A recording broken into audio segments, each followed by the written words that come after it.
You ever look up at some massive skyscraper and just wonder? I mean, how do they know it's safe? How can they be so sure it's going to stand up to its own crazy weight, plus the wind, plus all the people inside? Well, let's get into it, because the way they figure this out is actually pretty brilliant.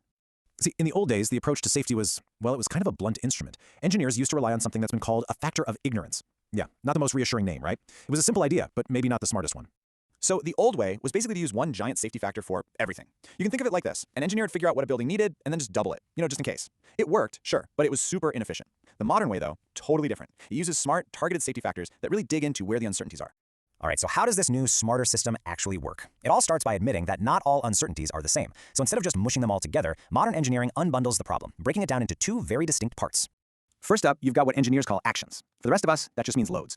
These are all the forces pushing and pulling on the building from the outside. And the key thing here, they're unpredictable. I mean, we just don't know for sure how many people will be in a room or how hard the wind is going to blow 30 years from now.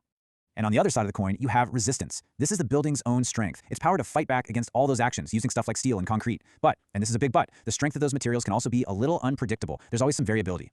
Okay, so you've got these unpredictable forces on one side and this variable material strength on the other. To make absolutely sure a building is safe, engineers have to balance these two unknowns, and they do it using one single, really powerful idea. And this right here, this is the whole game.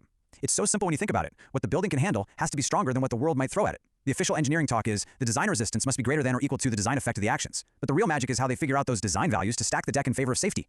So here's what they do. Engineers basically create a worst-case scenario on paper. They rig the game. First, they take all the loads they expect, the wind, the people, and they magnify them. They pretend everything is going to be worse than it probably will be. Then they take the strength of their materials and they reduce it. They pretend the steel and concrete are weaker than they actually are.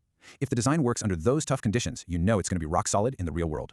Now here's the really clever part. The numbers they use to pump up the loads and dial down the strengths, they are not just pulled out of thin air. No way. They are very carefully chosen based on just how uncertain each thing is. Check this out. Let's look at the loads. A building's own weight is a permanent load. It's super predictable, right? It's not going anywhere, so it gets a smaller safety factor, about 1.35.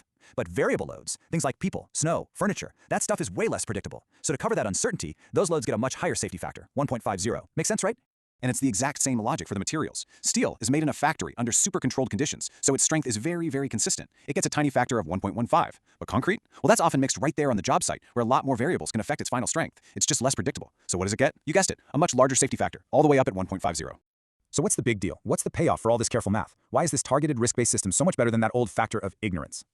Well, the bottom line is this. We get a way more consistent level of safety. The whole design is more rational, it's more efficient, and that means we aren't wasting money and materials making parts of a building way, way stronger than they ever need to be. We avoid those crazy costs while still delivering amazing safety, all thanks to a system that targets the actual risks. And that just nails it, doesn't it? Modern structural design isn't about ignoring the risks and just, throwing extra concrete at the problem. It's about understanding risk, it's about measuring it, and it's about managing it intelligently. It's a system that makes sure the buildings we use every day aren't just safe by accident, but safe by some very, very smart design.